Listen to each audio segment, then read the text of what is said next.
Hello friends, welcome back to Anveshana channel. आज हम लोग पढ़ेंगे राग दरबारी उपन्यास। ठीक है, तो आज हम लोग राग दरबारी जो श्री लाल शुक्ल द्वारा रचित है, ठीक है, इस उपन्यास को पूरे विस्तार से पढ़ेंगे। ठीक है, चलिए आइए पढ़ना स्टार्ट करते हैं। देखिए, राग दरबारी के रचनाकार श्री लाल शुक्ल जी हैं। ठीक है, और इस उपन्यास का प्रकाशन 1968 ईस्वी में हुआ।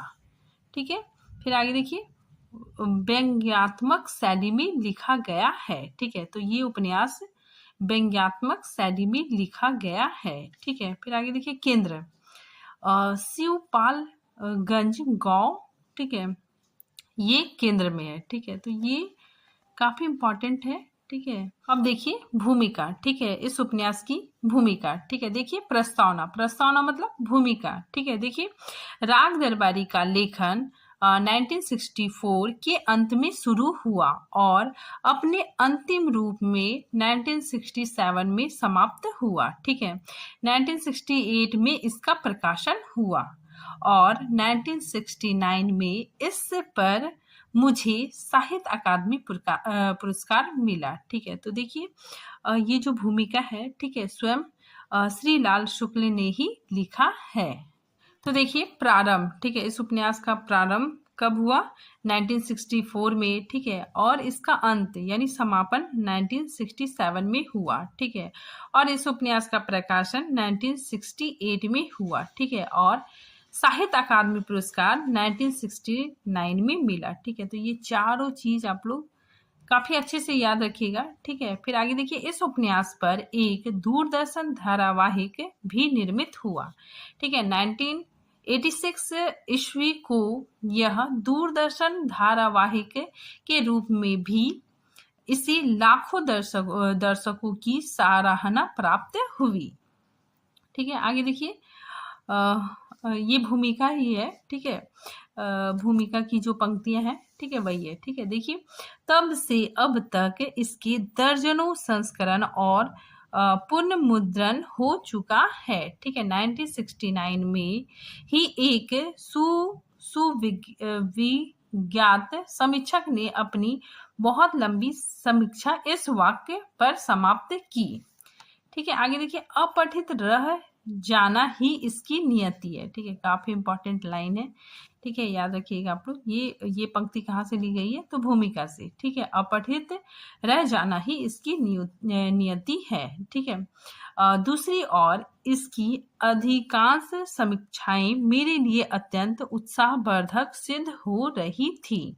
कुल मिलाकर हिंदी समीक्षा के बारे में यह तो स्पष्ट हो ही गया कि एक ही कृति पर कितने परस्पर विपरीत विचार एक साथ फल फूल सकते हैं। ठीक है, तो स्वयं लेखक इसमें कहते हैं कि एक ही कृति, ठीक है, एक ही कृति पे लोगों के अलग अलग विचार आते हैं। ठीक है, तो इसीलिए यहाँ पे लेखक लिखते हैं कि एक ही कृति पर कितने परस्पर विपरीत विचार एक साथ फल फूल सकते हैं। ठीक है, उपन्यास को एक जनतांत्रिक विधा माना है। ठीक है, तो ये भी काफी इंपॉर्टेंट लाइन है।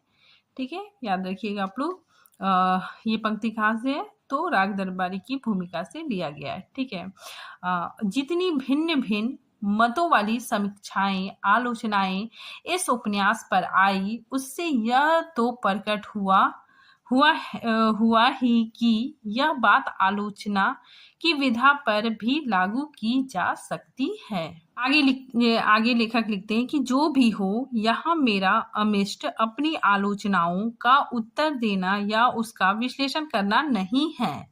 दरअसल मैं उन लेखकों में नहीं हूँ जो अपने लेखन को स्वार्था दोष रहित मानकर सीधे सीधे स्वयं या किसी प्रयोजित आलोचक मित्र द्वारा बताए गए दोषों का जवाब देकर विवाद को कुछ दिन जिंदा रखना चाहते हैं। मैं उनमें हूँ जो मानते हैं कि सर्वथा दोष रहित होकर भी कोई कृति उबाऊ और स्तरहीन हो सकती है, जबकि कोई कृति दोषयुक्त होने के बावजूद धीरे धीरे क्लासिकल का दर्जा ले सकती है। ठीक है, काफी इंपॉर्टेंट लाइन है। ठीक है, कि कोई भी कृति दोष युक्त होने के बावजूद धीरे धीरे क्लासिक का दर्जा ले सकती है। आगे देखिए, दूसरे, मैं प्रत्येक समीक्षा या आलोचना को जी भर के पढ़ता हूँ और खोजता हूँ कि उससे अपने भावी लेखन के लिए कौन सा सुधारात्मक अनुभव प्राप्त किया जा सकता है।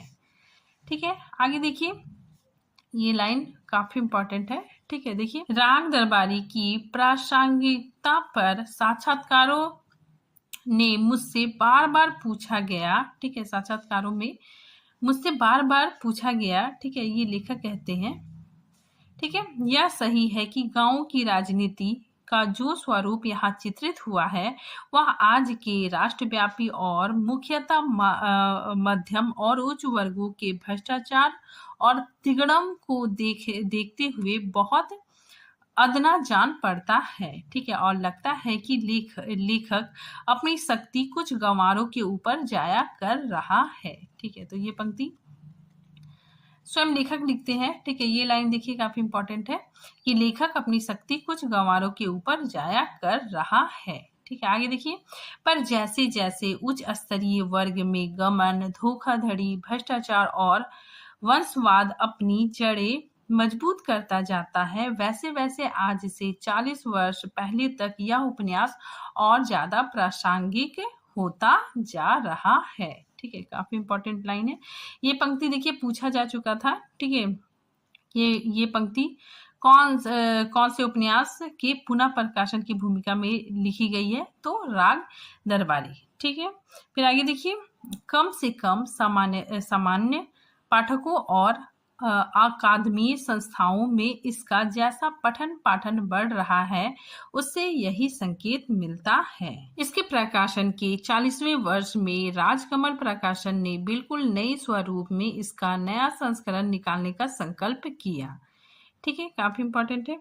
देखिए, ये जो भूमिका है, ठीक है, ये मतलब ये भूमिका का पुनः प्रकाशन हुआ है। ठीक है, मतलब ये भूमिका देखिए 2007 में लिखा गया है। ठीक है, और यह इसका पुनः प्रकाशन है।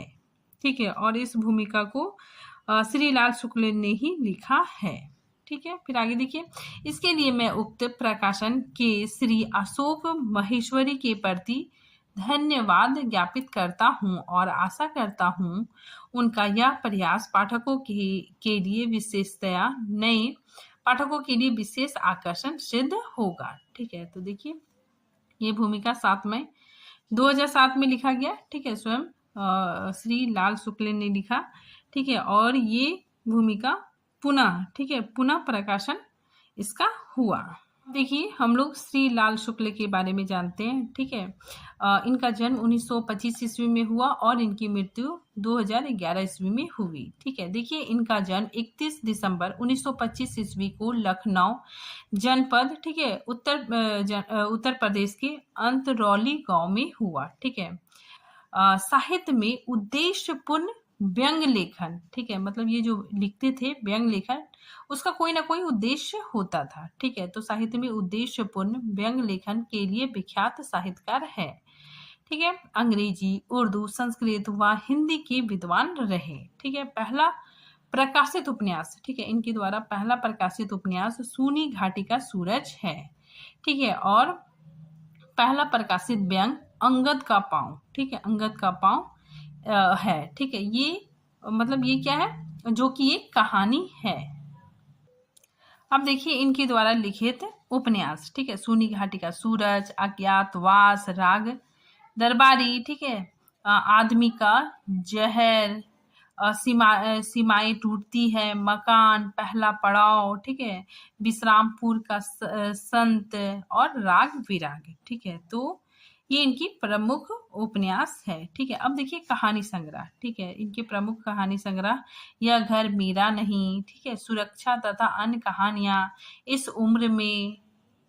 फिर देखिए संस्मरण इन्होंने लिखा, कुछ साहित्य चर्चा भी। ठीक है, फिर देखिए इन्होंने आलोचना भी लिखा। ठीक है, तो आलोचना में अज्ञेय, कुछ राग और कुछ रंग, ठीक है, भगवती चरण वर्मा, अमृत लाल नागर, ठीक है। फिर देखिए इन्होंने बाल साहित्य भी लिखा, ठीक है।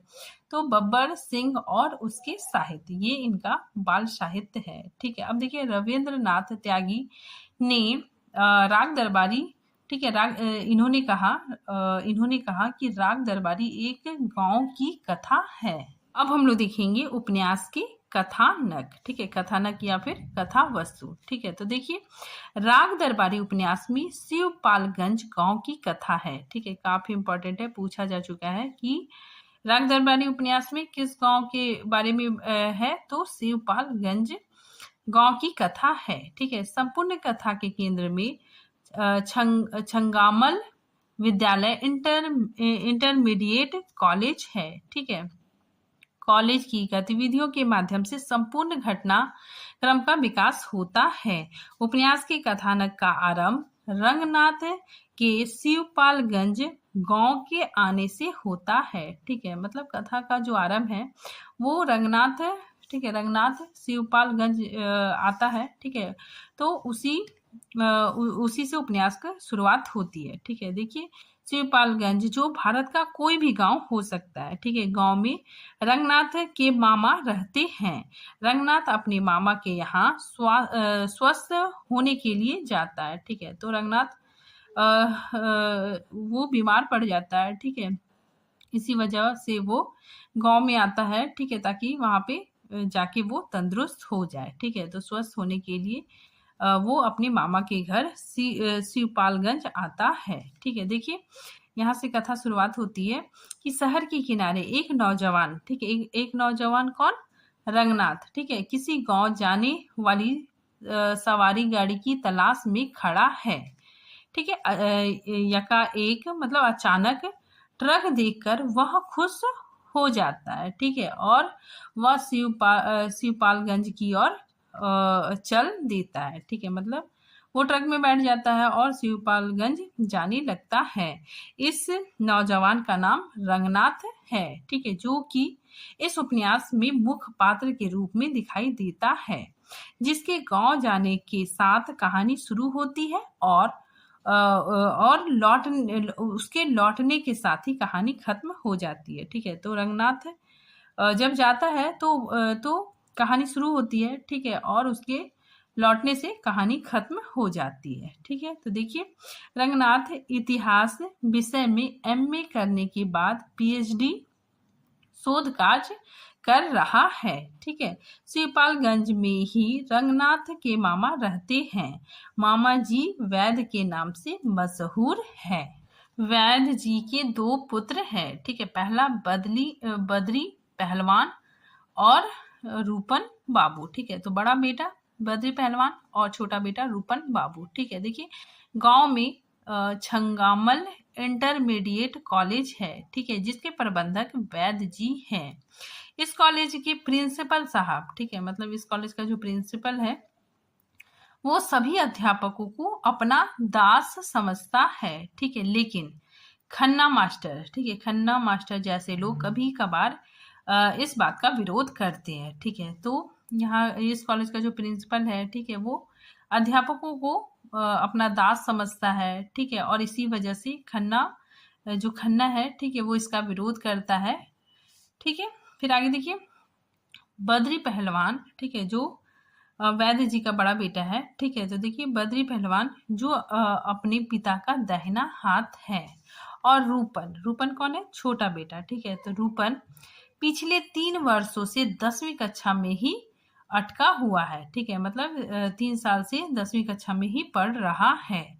यह एक रंगीले नेता के रूप में हमारे समक्ष आता है, ठीक है। तो ये कॉलेज का नेता होता है, ठीक है। फिर आगे देखिए इसी राजनीतिक में गांव का दूसरा गुट भी है, ठीक है। तो देखिए राजनीतिक में गांव का दूसरा गुट भी है, ठीक है। उसमें कौन कौन लोग शामिल है, रामाधीन, भीखम, खेड़वी, सनीचर, ठीक है, लंगड़, गयादीन आदि सम्मिलित है।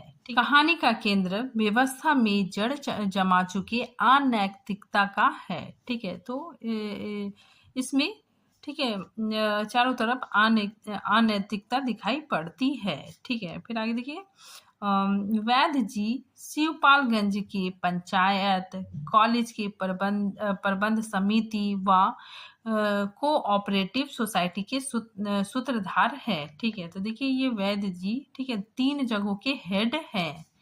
ठीक है, साथ ही इनको बहुत ज़्यादा पावर भी है। ठीक है, साथ ही ये बहुत भ्रष्टाचारी भी है। ठीक है, स्वार्थी भी है। फिर आगे देखिए, वैद्य जी में दुवासन का क्रोध, हिटलर का तानाशाही और नेहरू की सी झुलझुलाहट है। अब देखिए बेला, ठीक है, बेला भी इस कहानी में एक स्त्री पात्र है। ठीक है, मतलब इसमें सिर्फ एक ही नारी पात्र है। ठीक है, बेला।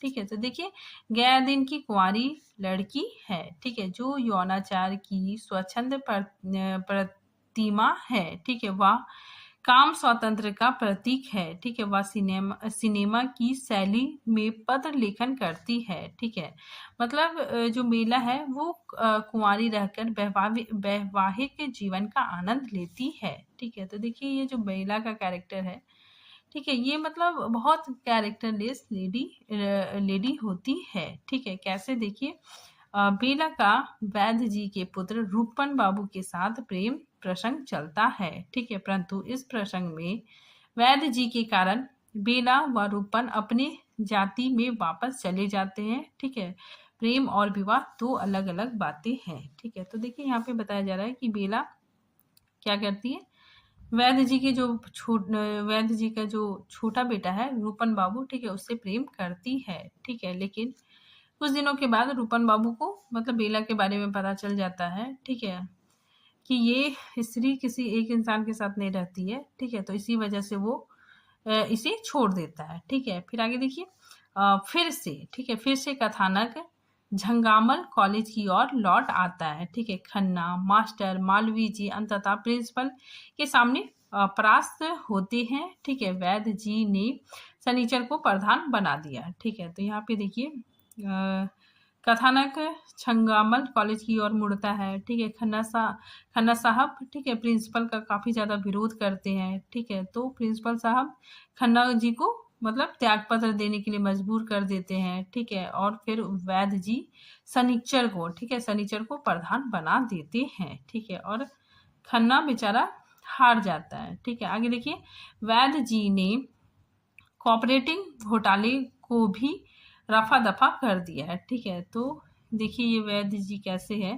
ठीक है, इन्होंने घोटाला किया। ठीक है, उसका भी रफा दफा कर दिया। ठीक है, आगे देखिए, बेला का प्रेम बाद में बद्री पहलवान, ठीक है, जो वैद्य जी का बड़ा बेटा है, ठीक है, उसके साथ चलता है। ठीक है, लेकिन वह भी उसी निष्कर्ष पर पहुंचता है। ठीक है, मतलब उसका जो छोटा भाई जिस निष्कर्ष पर पहुंचता है, ठीक है, वही निष्कर्ष पर बद्री पहलवान भी पहुंचता है। ठीक है, वह भी बेला से विवाह नहीं करता है। ठीक है, और बेला के बारे में जानता है और उसको छोड़ देता है। ठीक है, आगे देखिए, बद्री को छंगामल कॉलेज का नया प्रबंध नियुक्त किया जाता है। ठीक है, तो बद्री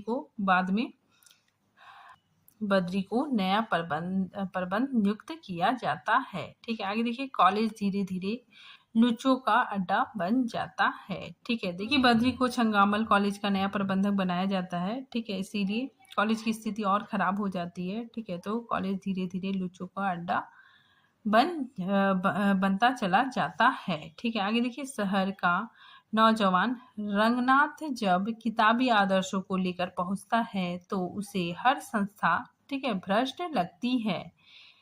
तो जो रंगनाथ है, ठीक है, जब वो पहुंचता है, ठीक है, साथ ही कॉलेज में ये सारी चीजें देखता है, ठीक है, गांव में ये सारी चीजें देखता है, ठीक है, तो उसे हर संस्था, ठीक है, हर जगह भ्रष्टाचार देखने को मिलता है।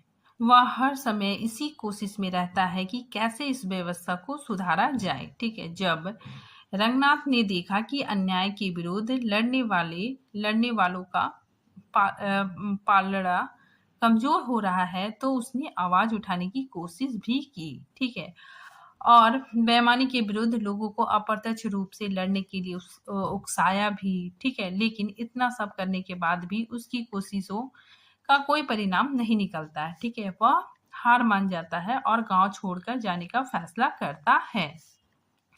रंगनाथ वापस विश्वविद्यालय जाना चाहता है, ठीक है, ताकि रिसर्च शुरू कर सके। ठीक है, आगे देखिए, रामल कॉलेज का प्रिंसिपल उसे लेक्चरार का पद देना चाहता है, ठीक है, लेकिन रंगनाथ ने यहाँ पढ़ाना अपना घोर अपमान मानता है। ठीक है, मतलब जो प्रिंसिपल होता है, ठीक है, उसे रंगनाथ को लेक्चरार का पद देना चाहता है, ठीक है, लेकिन रंगनाथ यहाँ पे पढ़ाना नहीं चाहता है, ठीक है, क्योंकि यहाँ पे बहुत ज़्यादा भ्रष्टाचार है, ठीक है। इस वजह से प्रिंसिपल महोदय को ओछी नज़र से देखते हुए, ठीक है, रंगनाथ प्रिंसिपल महोदय को ओछी नज़र से देखते हुए प्रस्ताव को ठुकरा देता है। प्रिंसिपल ने अपने जीवन अनुभव, ठीक है, जीवन अनुभव से रंगनाथ को गधा समझता है, ठीक है, तो प्रिंसिपल को लगता है कि जो रंगनाथ है ये बिल्कुल गधा है, ठीक है, क्योंकि मैं इसको इतना अच्छा ऑफर भी दे रहा हूँ, ठीक है, इसका रिसर्च कंप्लीट भी नहीं हुआ है, ठीक है, उसके बावजूद भी मैं इसे लेक्चरार का पद दे रहा हूँ और ये नहीं ले रहा है, ठीक है, तो ये गधा ही है, ठीक है। और फिर इसके बाद रंगनाथ वापस अपने शहर जाने लगता है और इसी के साथ उपन्यास का अंत होता है। संपूर्ण उपन्यास 35 भागों में विभक्त है, ठीक है, और अंत में पलायन संगीत के शीर्षक से उपन्यास का अंत होता है।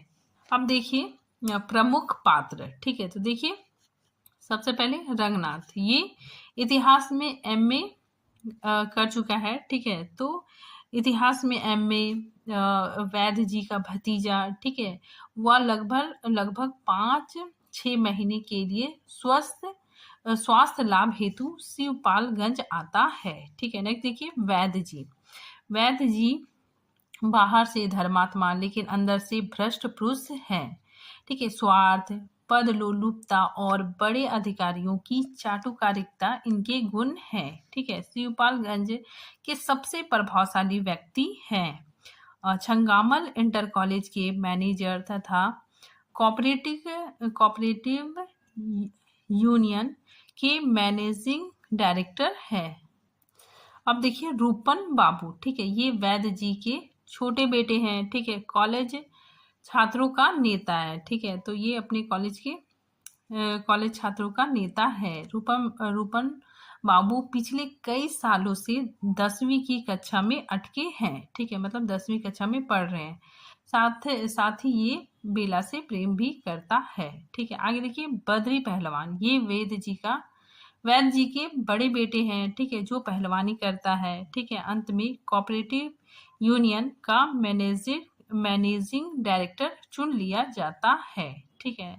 फिर आगे देखिए सनीचर इसको मंगलदास भी इसको कहते हैं, ठीक है, तो इसका असली नाम मंगलदास है, लेकिन लोग इसे सनीचर कहते हैं। वैद्य जी का नौकर है, ठीक है, आगे चलकर गांव सभा का प्रधान बन जाता है। बेला उपन्यास की एकमात्र नारी पात्र है, ठीक है, साथ ही ये गया दिन की एकमात्र लड़की है। अब देखिए गया दिन बेला का पिता, ठीक है, साथ ही बनिए का काम करता है, ठीक है। नेक्स्ट देखिए मास्टर मोतीराम इंटर कॉलेज में विज्ञान के अध्यापक, गांव में एक आटा चक्की का मालिक भी है, ठीक है। नेक्स्ट देखिए खन्ना मास्टर, ठीक है, ये खन्ना मास्टर वही है जिसको प्रिंसिपल ने निकाल दिया था, ठीक है, तो खन्ना मास्टर इंटर कॉलेज में इतिहास के मास्टर हैं। फिर राधेलाल झूठी गवाही देने में परंपरागत और कभी ना उबने वाला गवाह है, ठीक है। नेक्स्ट देखिए जोगनाथ, ठीक है, जोगनाथ शराबी है, ठीक है, साथ ही वैद्य जी का आदमी है, ठीक है। अब देखिए प्रमुख उद्धरण, ठीक है, उपन्यास में आए प्रमुख पंक्तियां, ठीक है, देखिए स्टेशन वैगन से एक अफसर नुमा चपरासी और एक चपरासी नुमा अफसर उतरे। यहाँ पे देखिए लेखक यहाँ बताना चाह रहे हैं कि जो अफसर नुमा है, ठीक है, अफसर नुमा वो चपरासी जैसा है, ठीक है, मतलब जो मतलब रिश्वत नहीं लेता है, ठीक है, उसकी स्थिति चपरासी के जैसी है, ठीक है। और कुछ ऐसे लोग होते हैं, ठीक है, जो चपरासी होते हैं, ठीक है, लेकिन वो बहुत ज़्यादा भ्रष्टाचार होते हैं, ठीक है, लोगों से पैसे लेते हैं, ठीक है, तो उसकी स्थिति अफसर के जैसा हो जाती है, ठीक है। तो लेखक ने यहाँ पे व्यंग किया है, ठीक है, साथ ही ये उपन्यास व्यंग्यात्मक उपन्यास है, ठीक है। हर लाइन में आपको, ठीक है, व्यंग देखने को मिलेगा। ठीक है, आगे देखिए, वर्तमान शिक्षा पद्धति रास्ते में पड़ी हुई कुतिया है, ठीक है, जिसे कोई भी लात मार सकता है। ठीक है, तो लेखक ने यहाँ पे शिक्षा व्यवस्था पर भी व्यंग किया है। ठीक है, आगे देखिए, लेक्चर का मजा तो तब है जब सुनने वाला भी समझे कि यह बकवास कर रहा है और बोलने वाला भी समझे कि मैं बकवास कर रहा हूँ। ठीक है, काफी इंपॉर्टेंट लाइन है। फिर नेक्स्ट देखिए, हृदय परिवर्तन के लिए रॉब की जरूरत होती है और रॉब के लिए अंग्रेजी की। ठीक है, तो लेखक ने यहाँ पे अंग्रेजी के बारे में भी व्यंग किया है। आगे देखिए, कहा तो घास खोद रहा हूँ, इसी को अंग्रेजी में रिसर्च कहते हैं। ठीक है, काफी इंपॉर्टेंट लाइन है। ठीक है, रंगनाथ ने ड्राइवर को कहा था। ठीक है, ड्राइवर ने पूछा कि तुम क्या कर रहे हो अभी, तो रंगनाथ ने बोला कि घास खोद रहा हूँ। ठीक है, घास खोद रहा हूँ। ठीक है, इसी को इंग्लिश में रिसर्च कहते हैं।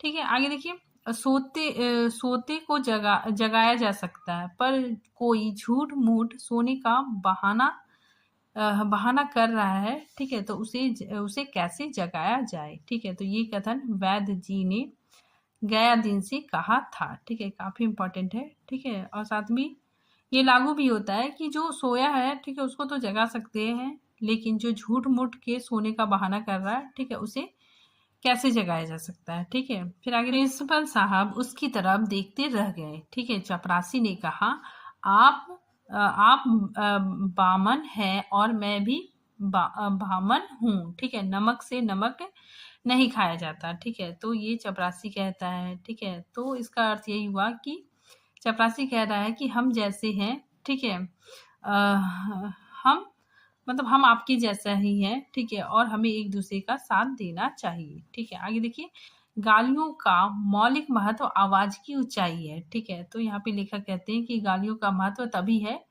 जब उसको जितना ज्यादा जोर से चिल्ला के बोला जाए। ठीक है, फिर आगे देखिए, जाति से उसका नाम छीनकर उसे किसी आदमी का नाम बना देने से जाति के पास कुछ नहीं बचता, वह अपने आप खत्म हो जाता है। ठीक है, तो यहाँ पे जातिवाद के ऊपर व्यंग किया गया है। ठीक है, नेक्स्ट देखिए, हर हिंदुस्तानी की यही हालत है, 2 पैसे की जगह किफायत हो वह उधर ही मुंह मारता है। ठीक है, तो ये लेखक का कथन है कि हर हिंदुस्तानी की यही हालत है कि 2 पैसे की जहां किफायत हो वह उधर ही मुंह मारता है। आगे देखिए, ये भी काफी इंपॉर्टेंट लाइन है कि वास्तव में सच्चे हिंदुस्तानी की यही परिभाषा है कि इंसान जो कहीं भी पान खाने का इंतजाम कर ले और कहीं भी पेशाब करने की जगह ढूंढ ले। ठीक है, तो आज ये टॉपिक यहीं पे खत्म होता है। ठीक है, मिलते हैं नेक्स्ट टॉपिक के साथ, तब तक के लिए थैंक यू।